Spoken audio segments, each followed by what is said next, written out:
I did not want to start recording a video.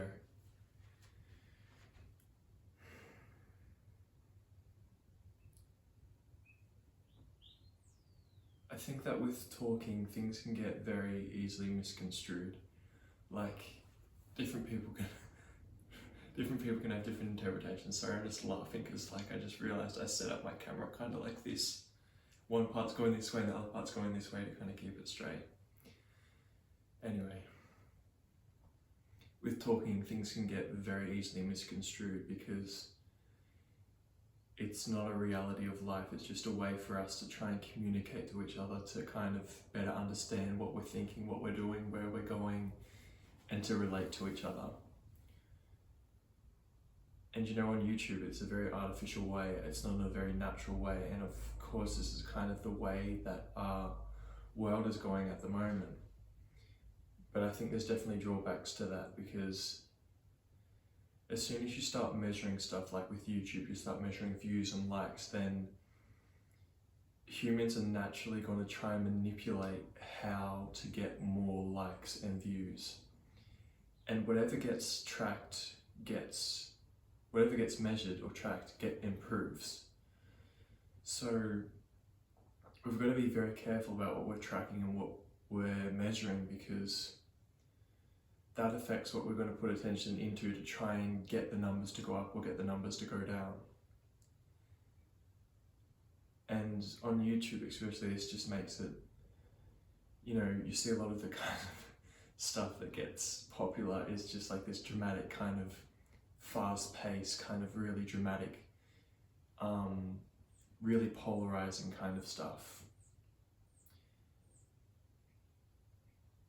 And I've just found in my life that the more time that I've spent online, the more time I've spent doing, just watching YouTube videos or trying to understand the world through a screen, the less I've kind of seen of life, the less I've actually experienced, because watching something is not really an experience. It's like this kind of thought kind of thing, and it's not actually like an integrative experience that you actually feel and have. Like, sure, you can have feelings from it, sure, you can get emotions from it, but it's like when you see an inspiring movie, it inspires something in you because you think that you can overcome something. You see yourself as the protagonist.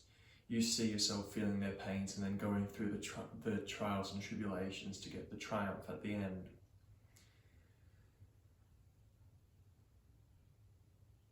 And this kind of ties into why I've gone bold again. That you've got to be for me, I want to be very deliberate and conscious about the way that I live, because I've found that, growing up, I thought that my life was just going to be shit. Like, I was just going to be destined to kind of either kill myself or just have a really shit, depressing life. And I never thought that there was a way out. I never thought that there was anything different. But I was searching for an answer online. I was constantly seeking and trying to have other people tell me what it could be. And you can't figure it out that way. It can't be figured out that way. And, I've just come to realize, like, all the best times in my life are when I've spent less times on screens and I've done work that I feel like I need to do. Like, I've worked out, I've done some meditation, I've done like an ab workout, I've done soccer. Like, I just committed to it. I'm just like, all right, every day I'm just going to try and touch the ball and just play some soccer and like do these drills. And even if I don't do all of the drills, like today I wanted to do a bigger field session in the afternoon, and my calves and my tibs at the front, my shins, I've been getting shin splints really bad because I haven't built up to be able to train for that long and to do these kind of repetitive movements. And I normally wear barefoot shoes or just don't wear shoes at all. And so wearing boots has kind of hit my feet in and then, like tensed up my feet. Anyway, I'm just making excuses. But basically what I'm saying is that even though I didn't completely finish it, I learned from it. I realized like, oh, I've got to have better shoes, I've got to have stronger feet, I've got to have stronger calves and tips. Like, I can't just say, oh well, I guess I'll just give up, or I guess I just won't do that because it's tough and because, you know, I'm getting sore, so maybe that's a sign that I shouldn't do it.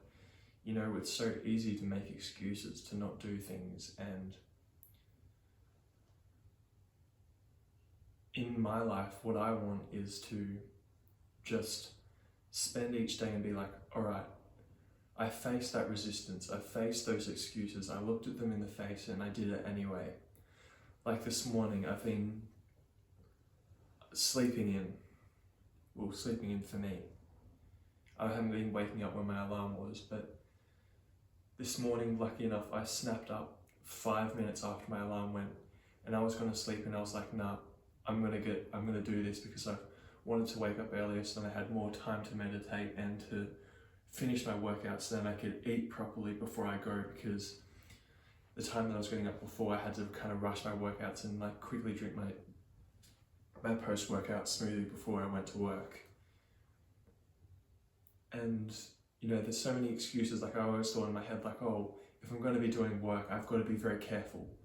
I've got to not work myself too hard. I've got to, you know, really rest and recover. But that was what my brain was telling me, because it just wanted more dopamine. It just wanted to sit there, watch more YouTube videos, watch a movie, play video games. And I guess I'm a person of extremes, you know, so take this with a grain of salt. This is just what I think and what I want for myself in my life.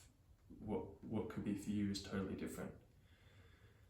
But I've found that as soon as I start going into that state, then I can go more and more into it, and I feel really kind of unfulfilled. Something just doesn't feel right, and I've kind of been noticing that I don't get the normal amount of dopamine that normal people get. Like,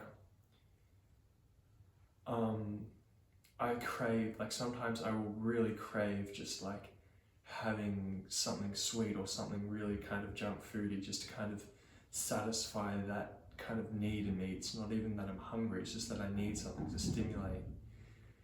And even when I eat it, it doesn't really satisfy it. So then I just keep eating and eating, and it doesn't satisfy that itch. And the more that I try and fulfill that itch in that kind of easier way, that shortcut way, the worse it kind of gets and the worse I kind of feel for it. But as soon as I do the things where I'm like, oh my God, I really don't want to get up today. I really don't want to take a cold shower today. I don't really want to meditate. I don't think I can go kick the ball today. I don't think I can work out or eat this food. I don't think I can resist it. As soon as I face those things, and I just make a decision, and I just go, all right, I'm doing this, and then I actually do it to the best of my ability. It's satisfying. It's this kind of satisfaction that I can't explain properly, that I can't give to you, because people talk about it in a motivating way, because it sounds so motivating, like, oh, just get up early and do the things that you don't want to. You know, people talk about it in this kind of heightened state because it feels great. You feel really good about it. And so that's why people talk like that, like kind of like the David Goggins kind of stuff. But that's not actually helping you. That's not actually helping the viewer. It's just kind of making them go like, oh yeah, I'm gonna do it. I'm gonna chase this goal that I've been wanting for a while. I'm gonna do it. I'm actually gonna do it this time. And then you just end up kind of following this cycle. Maybe you do it for a day or two, but then as soon as things get tough, you're waiting for that motivation. You're waiting for that feeling good, for that shortcut. And you know, life isn't gonna get any easier. Last week I went to the what's it called? Oh, not the day spa. These mineral bathhouse. Anyway, mineral bathhouse, natural springs, whatever. And they have a hot one and they have a cold one. And the first thing I did is I always go into the cold first. Just because that's kind of like a mental thing for me. Like, I'm like, all right, I'm going to face this cold first. I'm not going to, you know, go into the hot until I've gone into the cold. And also that has other benefits, whatever. But I went in and there was this other guy in there and he's like, we just don't really say anything, you know, you're in the cold, you're just kind of exposed to it kind of in that situation, and he's like, well, it never gets easier. And I just kind of chuckled, because like it never does. You know, like you think, oh, eventually I'll want to start doing the good things. Eventually I'll like eating good. Eventually I'll like working out. And it's not that you don't like it, it's just that it's very hard to initiate that kind of thing. And that's something that you have to find out in your mind to just commit to it and just do it. And to tie into this thing with why I've gone bold is just that this is just kind of like a statement for me of like, all right, I'm not worrying about my hair. It's just playing it straight. It's my head as it is. This is just me straight up. Like, I can't do anything about it, you know. There's like a mole on the side of my head, whatever. Like, this is just my head. I can't change anything about it. I'm just going to leave it as it is and keep my head shaved, because that's a kind of symbol to help me tie into my disciplined kind of mind state.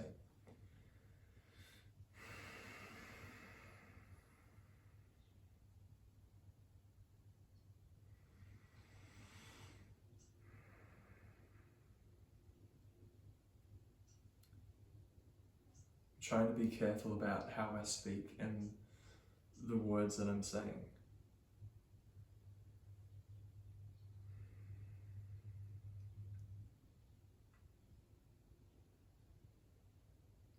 I felt obliged to do this video, like as I said at the start, I didn't want to do this video. I just wanted to continue just ignoring it and just kind of go on with my life. But I think now that I've kind of started it, now that I've said that I'm going to continue doing this, and since I've started it, I kind of feel an obligation to continue it, you know, because it's not something that, it is something that I want to do, but the reasons that I first initially wanted to do it were all the kind of good shortcut things to earn money, to get likes, to find other people, that kind of thing, all these noble kind of things. But now it's like, it's facing myself and facing the camera and facing me being exposed to the world and me making mistakes and not speaking right, and, you know, trying my best to see if I can help people. Like, I can't control that, but as I said, there's a lot of kind of motivating, kind of in your face kind of stuff. And that's the stuff that gets seen the most. But if there's no one like me that is going to have this voice to kind of speak about these kind of quieter truths about life without getting all hoo-rah-rah about it and like motivating you about it, like just being kind of plain and speaking a little bit more flat about it like I am, then it's not really going to create a change in the world.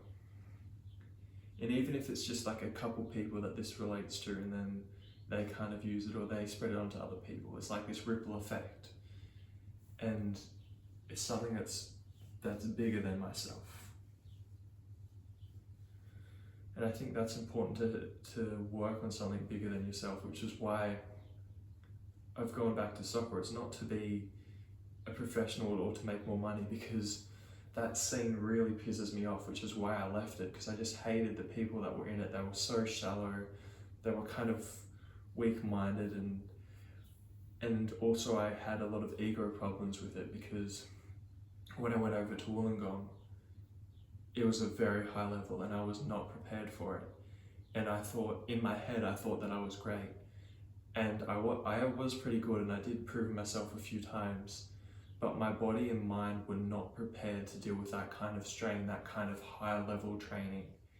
And I was doing a lot, and that kind of broke me, and that sent me back here. But that's kind of what I'm saying, is that I don't want to I just realised I'm wearing a dirty jumper, and I was just like got self-conscious about it. But I don't want to spend my life kind of, like, I just thought, like, in like 10, 20 years, do I want to keep looking back and seeing all the things that I could have been, all the things that I could have done? Or do I want to give it a shot, no matter how hard it is, no matter how little I think of myself, no matter how much doubt there is, just working through that and trying to do the best that I can to make myself proud. And I think that's the most important thing. that you can do in your life is to do the things that are going to make yourself proud. Like, this is tough because a lot of people don't really understand this, and it's kind of sad to see that these people don't want the best for themselves, or they just judge me being healthy or me doing these things and call it excessive or whatever. And maybe it is excessive, but this is what I've chosen for myself, because nothing makes me feel more alive, nothing makes me feel more grateful for life, nothing makes me more present, nothing.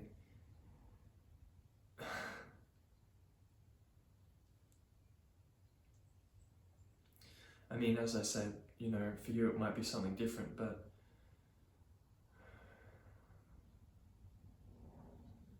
I think that giving your all in life is one of the best things that you can do, because I've been so much up in my head, and that's why I didn't want to continue doing these YouTube videos and like all this kind of talk, yabba yabba, whatever. Like, it doesn't matter what you say unless you've backed it up. It doesn't matter it matters what you do and how you act, because you can have all these thoughts about these things, all these kind of self-images, but you strip all that away, and what's actually left of you, what's actually left of the impact that you have on your life and on others' life, are the things that you do and how you act.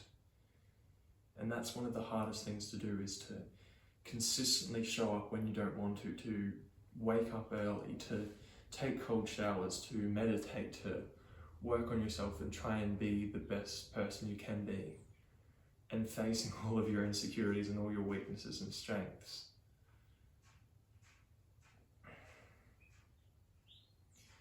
And this is an area where this is kind of a weakness for me, because I'm fairly good at like doing the physical stuff and getting myself to do that kind of meditation, that kind of stuff. But the social side and having an image and putting myself out there and being social and making relationships has kind of been a hardship for me, which is something that I probably need to work on, because it's a low area.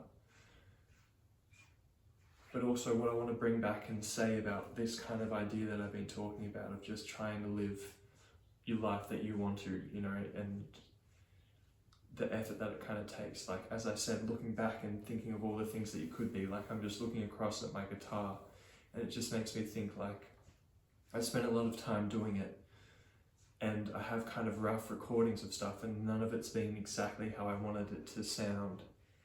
And I never fully got locked into music because I was relying on my emotions, you know, like I'd feel like playing music this one day, so then I'd play the shit out of it. I'd play so much, and then the next day I wouldn't really feel like it, so I'd just leave it for a couple days. And sure, that if it's just like a hobby or whatever and you just want to do it, like, you can do that, but if you want to live an actual conscious kind of life and, you know, get better at things and not just do things emotionally, because emotions just move and change, thoughts just come and change. Like, what matters is like whether you stick to kind of like this path, these things that you said that you do, because then your word actually means something, and then you actually have the results for it, because you're showing up even when you don't want to, when everyone else has fallen off. You just keep going and keep going, and that's going to make you like one of the toughest people, because all of the best athletes, all of the best musicians, all of the best gurus, whatever you want to say, this is what they've done to become great. And I'm not saying that you have to become great to have a good life or to be worthy or whatever, but just the pursuit of it. It's not the goal of it. The pursuit of it is what's satisfying, is facing it even when you didn't want to, and having that satisfaction in yourself. Like, I didn't want to do that today, but I did it. I didn't feel like doing any of this stuff today, but I did it. And once I started, it kind of had this cascading effect, and then my life kind of felt better. And it doesn't mean that your life's going to feel amazing. Like, it doesn't mean that your life's going to be great or whatever. It doesn't mean that you're destined to succeed. Like I said, I don't know if I will even be able to go pro soccer professionally, or if I'll even have 1,000 people want to listen to me play music, or I'm pretty confident that I will reach the physique that I want to, because that's a lot of the things that I can control. Like, I can control how much I eat, how hard I train, etc., etc. Anyway, this video didn't turn out how I expected it to, but I guess that's part of it. So thank you for listening if you did. And I guess I'll see you in the next video. Meow. Peace out.